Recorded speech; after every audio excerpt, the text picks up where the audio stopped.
Hey guys, Lawrence Burchett again with Reality's Edge. Before we get started, kind of gonna bitch a little bit today in this video, but before we do, I'm still looking for some stories to come in for Halloween coming up.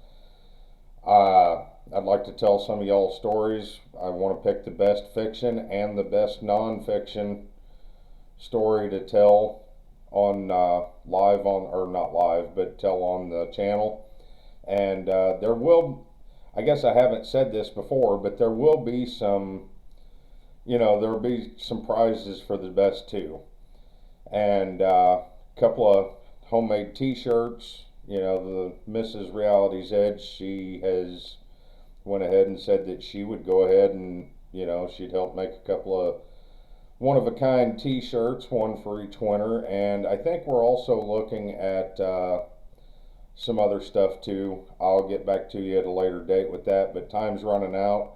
So go ahead and email some stories to us, and we'll just go from there. Uh, Next, I'd like to go ahead and say I appreciate any support, the thumbs ups, thumbs downs, whatever. That all helps with the algorithm. Uh, any new subscribers, if you haven't already subscribed, hit that subscribe button and ring that bell to get notified every time a video comes out. Once we hit 100 subscribers, we're going to start doing some live streams. Not before, just without 100 subscribers, I just don't believe that it makes any sense to do any live streams quite yet, because probably not going to have many people watch live. I could be wrong, but I don't believe we probably will. So let's get up to the 100 subscribers. That's our first goal. And then we'll start hitting the live streams and then just go from there. But once again, I appreciate all the support. You guys rock. You really do. So today, moving on, I want to talk about the Galileo Project. And I'm not talking about the Galileo Project that NASA had. What I'm talking about is the Harvard University Galileo Project, headed up by Harvard professor Avi Loeb. Um, Avi Loeb, for any of you guys that don't know who Avi Loeb is, he is an Israeli American physicist. He works at Harvard University. And back in 2017, when that object come through our solar system and kind of buzzed Earth, Oumuamua they called it, Avi Loeb was one of the few people, especially in the in science, or as far as scientists, that actually come out and said that he believed it to be a spacecraft, not just a piece of space rock, an asteroid, or anything like that. He believed it to be a spacecraft coming into our solar system and zipping past Earth and leaving back out of our solar system. And he put together the Galileo Project, and he's been raising money, and he put some very bright minds together to work with the Galileo Project. Now, the one thing I do kind of want to grouch about a little bit is initially when he started setting the Galileo Project up, it was supposed to be independent of any government, anything. They were raising money to put their own equipment together, and that way the military or the United States government, or any government for that fact, couldn't tell them what they could and couldn't, show, and what they couldn't see.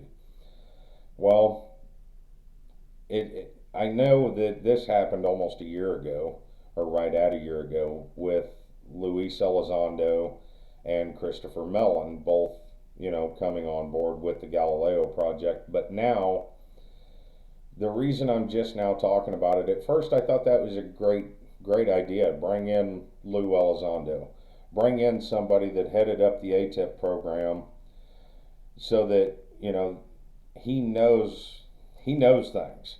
Bring him in.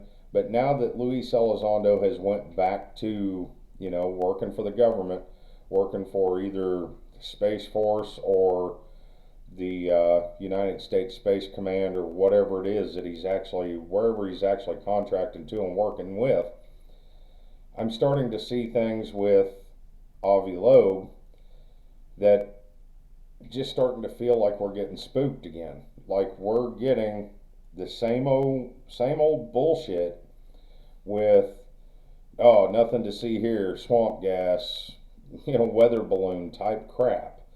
So over in the Ukraine, they saw lights in the sky, which they always see lights in the sky over in that area.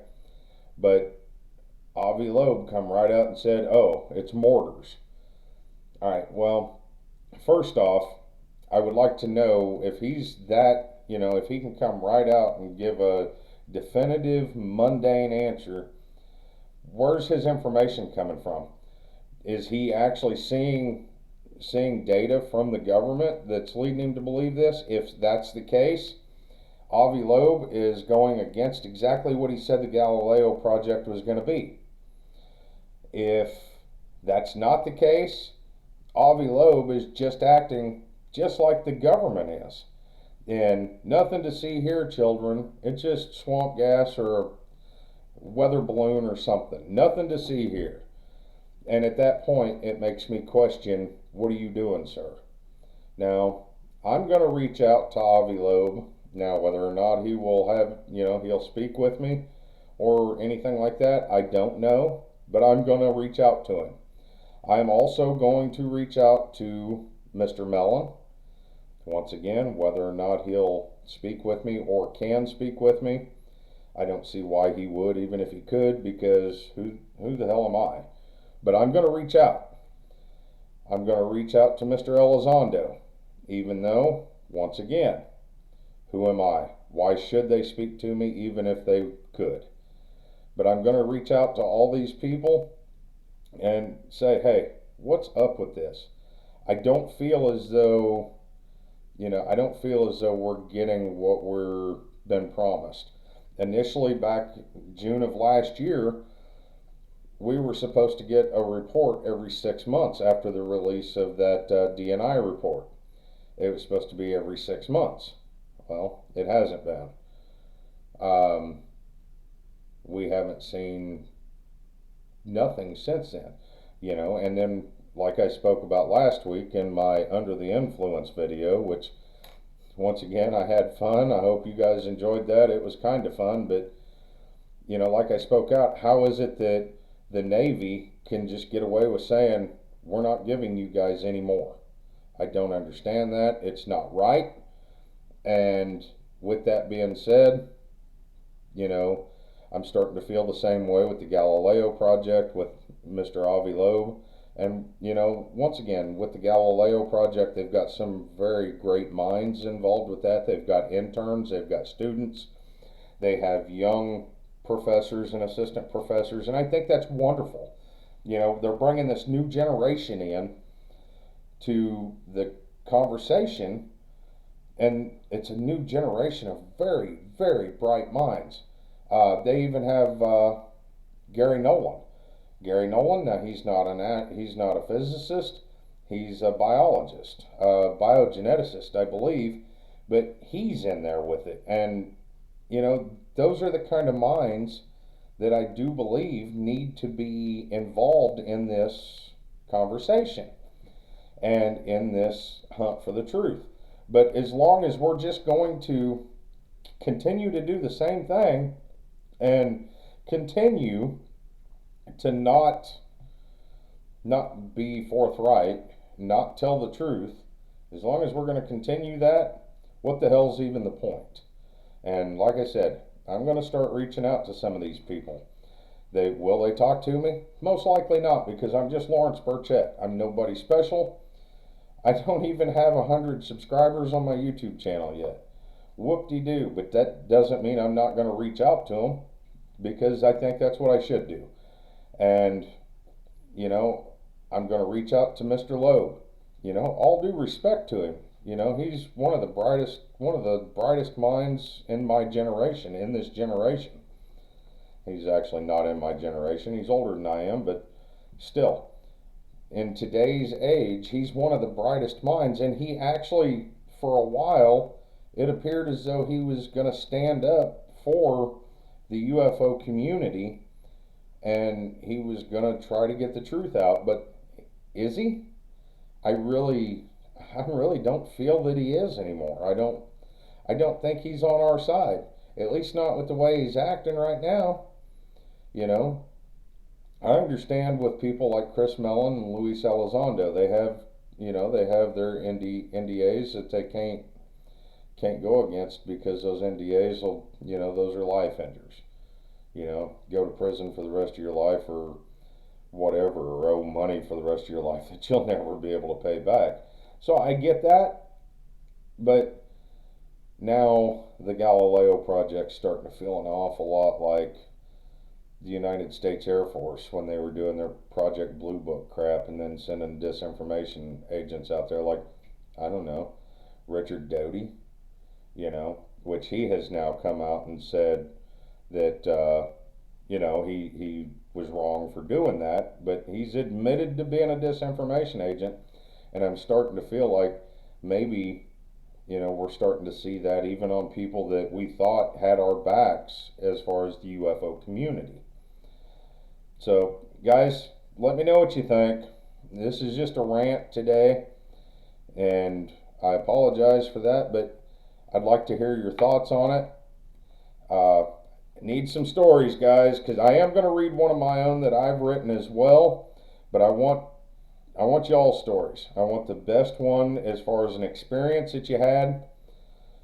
I'll take the best experience that's a true story and the best fiction. And there will, Mrs. Reality's Edge, she said that she would be willing to throw in some, a couple of t-shirts, and we're talking about some other stuff as well to because if you're going to be featured on here with a story, you deserve something. But yeah, shoot that in the email, realitiesedge514@gmail.com. It will be at the end of the video as well, and I still don't know how to make it a clickable link in the description, so I'm still working on that, but we'll get to it eventually. We'll either figure it out or something. But don't be afraid to hit me up. You're among friends here. Nobody here is gonna judge you one way or the other. If they do, they got to deal with me. So do me a favor, guys, hit that thumbs up, thumbs down, I don't care, one or the other. Just give me some feedback. Hit that subscribe button, ring that bell to get notified, send this to your friends, tell everybody about our channel. We're going to get to 100 subscribers, and then we're going to live stream. And do me a favor, though, always keep an open mind, and always love yourselves and love each other. Peace out.